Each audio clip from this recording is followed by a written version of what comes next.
All right, so now we are going to do the internal audit. And I told you that internal audit is all about working on the effectiveness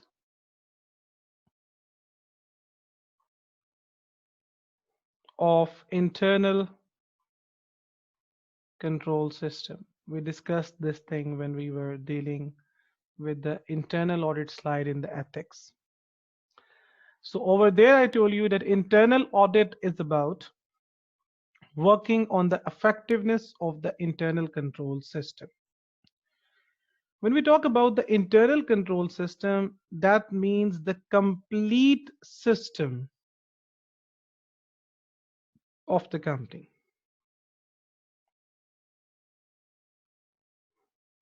Complete system of the company. Like this includes the sales system. This includes the purchase system.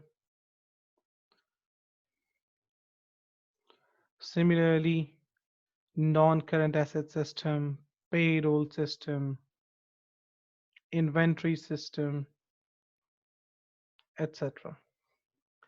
So the internal audit is all about checking the effectiveness of the internal control system. Because if the internal controls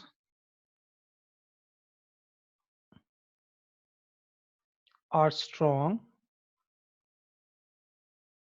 if the controls are strong, there are less chances of errors and frauds. Similarly, ensures reliability and integrity of financial information.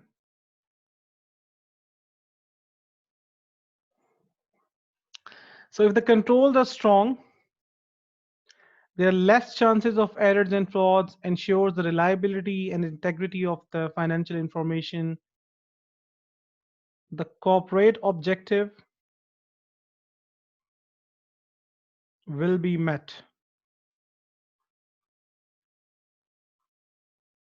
Like when there's efficiency, when there's effectiveness, then that means the corporate objective, the business objective will be met as well, because there will be less losses and there will be the greater check on everything.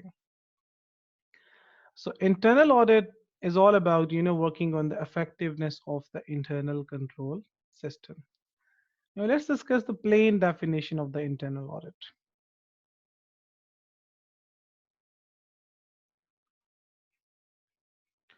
Internal audit is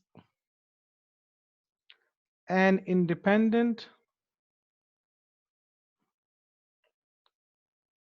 appraisal activity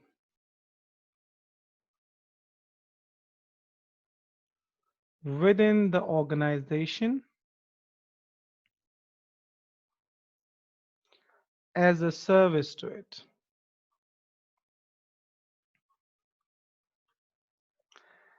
So internal audit is independent appraisal activity.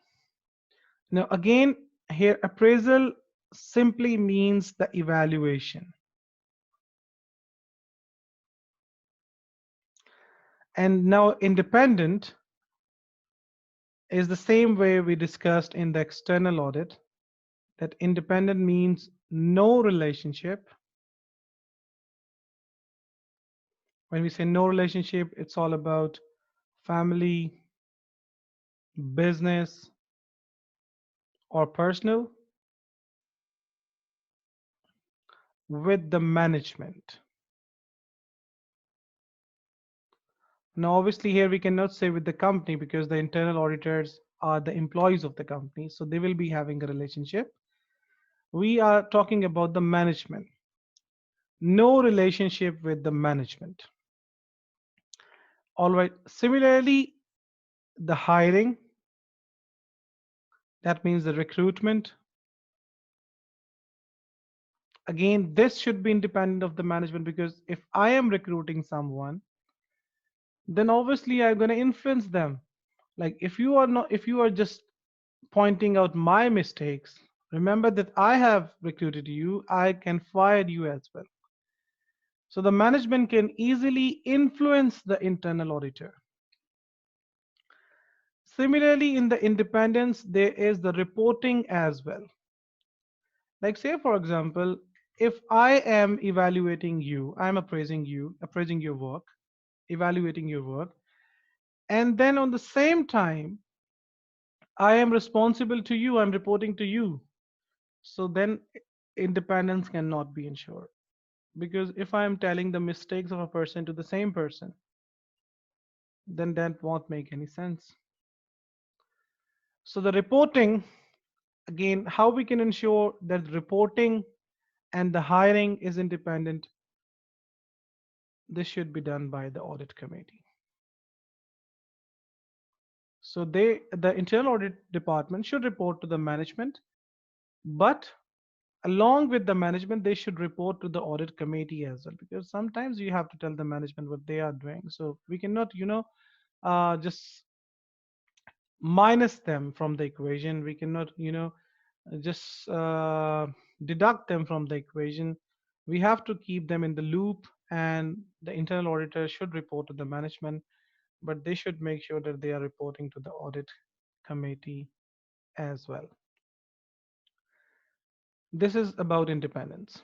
So internal audit is an independent appraisal activity within the organization as a service to it. Now you are done with the appraisal, that means evaluation. Now, evaluation of what? What are the activities? What are the roles? What are the objectives? Scope of work performed by the internal audit department.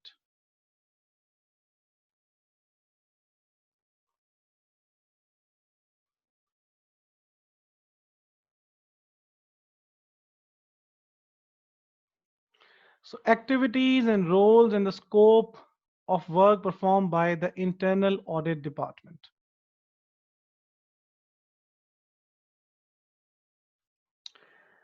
The first thing is evaluating the effectiveness of internal control system.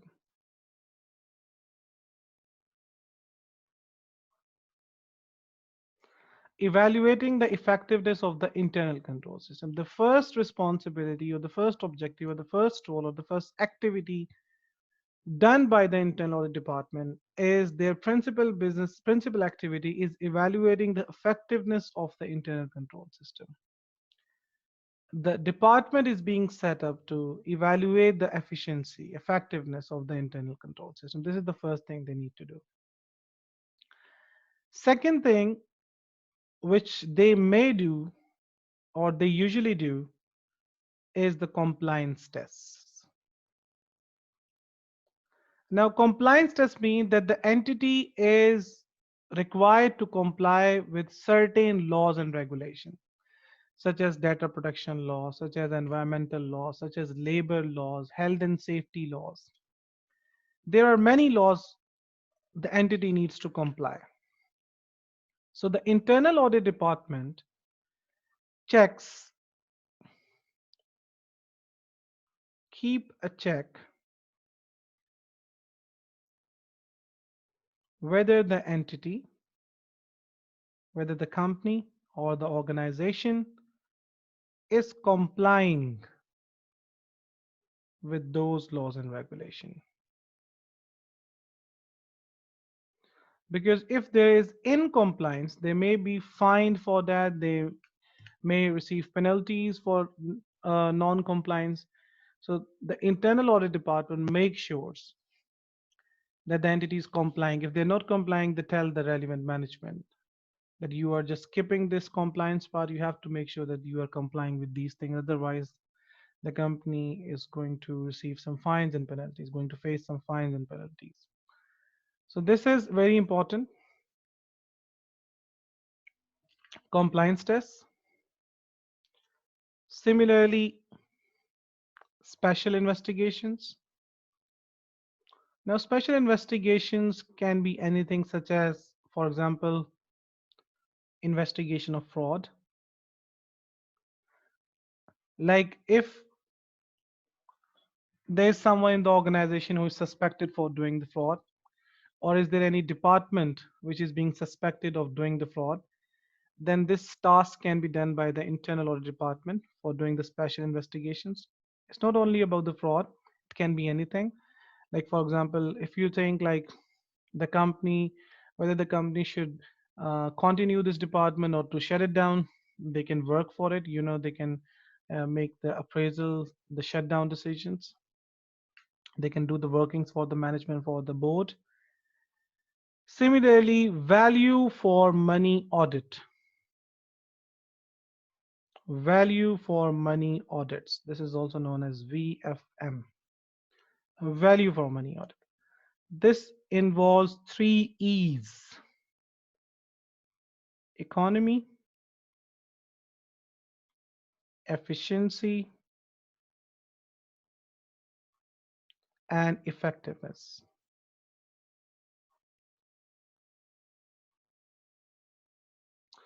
So economy means economies of scale, achieving the economies of scale.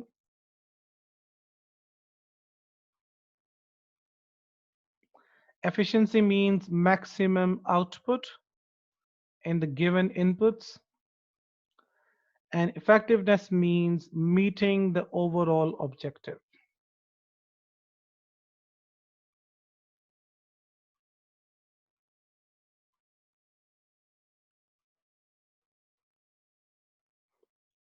All right. Then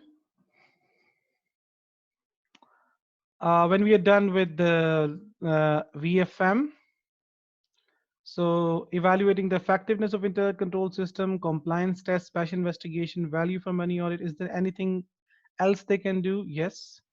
Risk management, which is one of the main feature of the internal audit department. Like the entity is exposed to certain risks, like for example, risk of fraud, similarly risk of changing in the foreign currency, such as forex gains or losses, such as risk of competitors, such as risk of natural disasters, many risks. So what the internal audit can do is they can help the entity in the risk management process. That now risk management means simply identification, first of all, assessment, and then management of risk. The first step is to identify those risks, whether they are political risks, economic risks, social risks, technological risks, and then assessment. Not every risk can hurt the organization in the same way. So assess based on their likelihood and impact, and then managing those risks. That means placing the controls against those risks. So, etc. This is what the internal audit can do for the company. Now, the other thing is difference or differences between the internal and external audit. What are the differences between the internal and external audit? Now, first of all, the recruitment.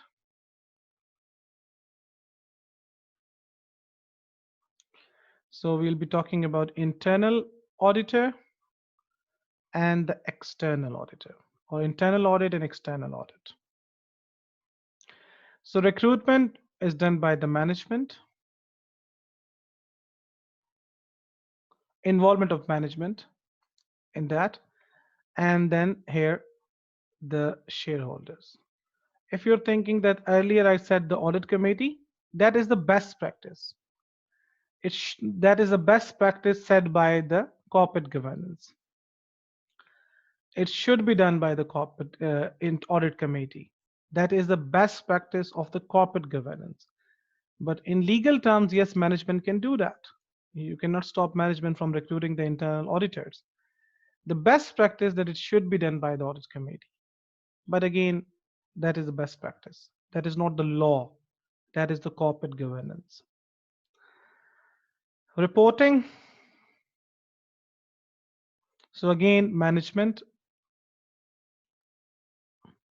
and according to the best practice, audit committee.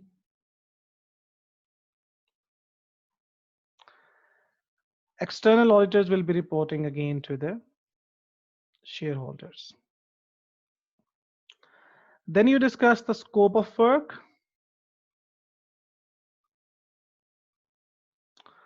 So in internal audit, the main activity is evaluating the effectiveness of internal control system. And in the external audit, it's all about assurance regarding the truthness and fairness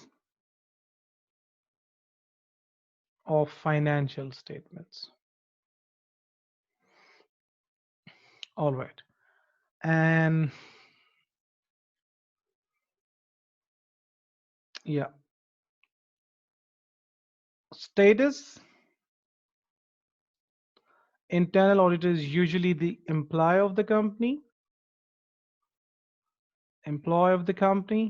and unless and until they have outsourced it, otherwise, if they have maintained their own internal function, so they are going to employ. And this is independent firm, not the independent firm of auditors.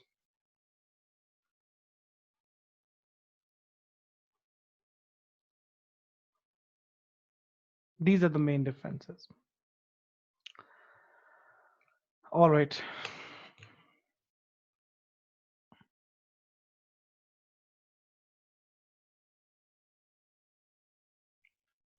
So now we'll be discussing the outsourcing.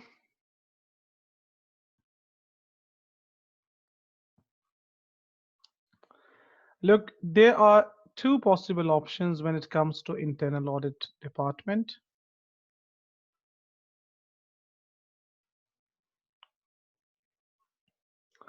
The first option is that the company can maintain own department that will be in-house,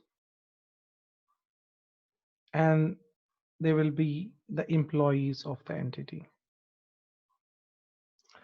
The second option they have, if they do not want to make their own department, they can outsource the internal audit function.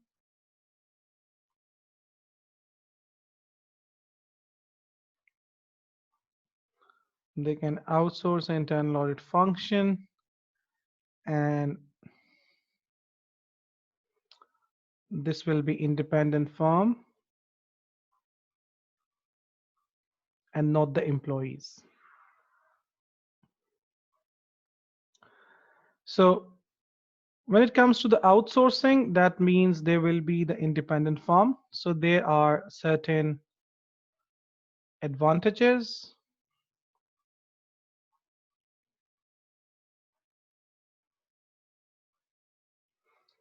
and disadvantages.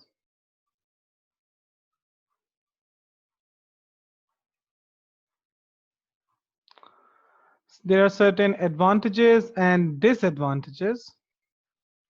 So advantage of outsourcing is, first of all, the independence. Because usually when you have your own internal audit department, then they comes under the influence of the management. So there's a lot of influence of management, so it is difficult to ensure independence. So if you outsource it to some independent firm, this will directly ensures independence.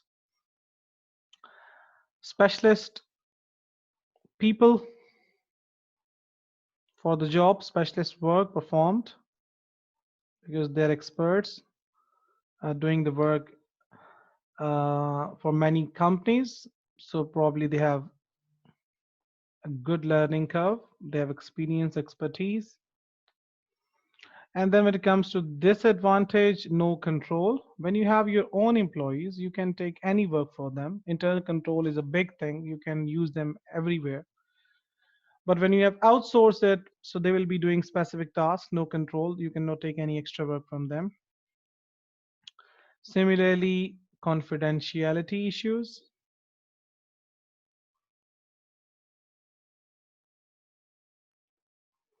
Like if they are performing or offering the services to our competitors, then there is a risk that they may acquire some information which can be then disclosed to our competitors.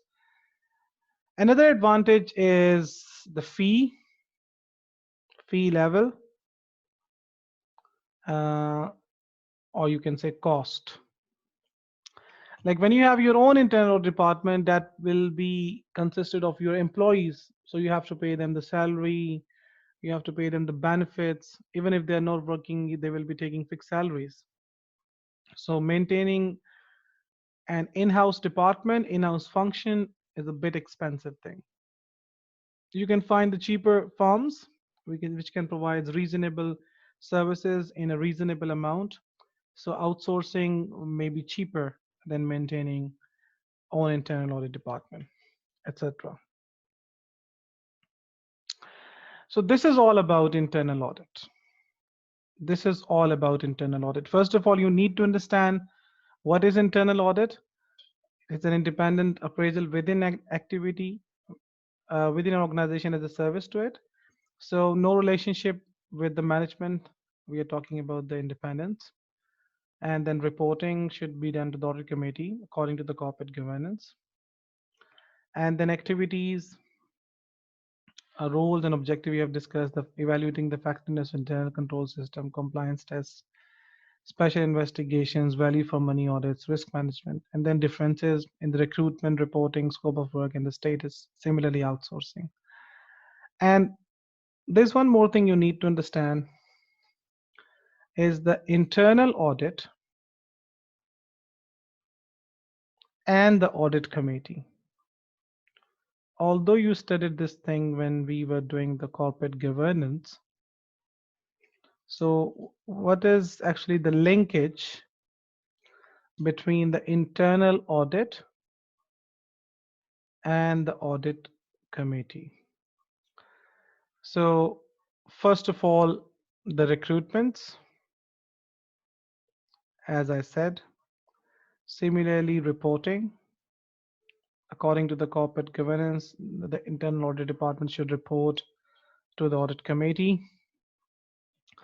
Audit committee will be ensuring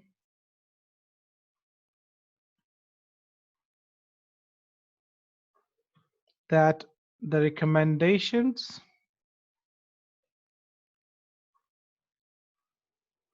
of internal audit department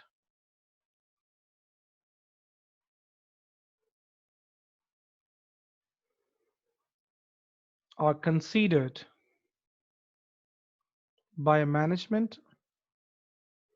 Like obviously internal audit department is evaluating the effectiveness of internal control system. They will be looking at the loopholes, if any, and then they will be giving the recommendations to the management that fix these things. So it will be the audit committee who is just ensuring that those recommendations are being considered and followed, because otherwise there is no point of having the internal audit department. Similarly, audit committee will be ensuring the independence of the function, independence of the overall internal audit function. Similarly, audit committee will be ensuring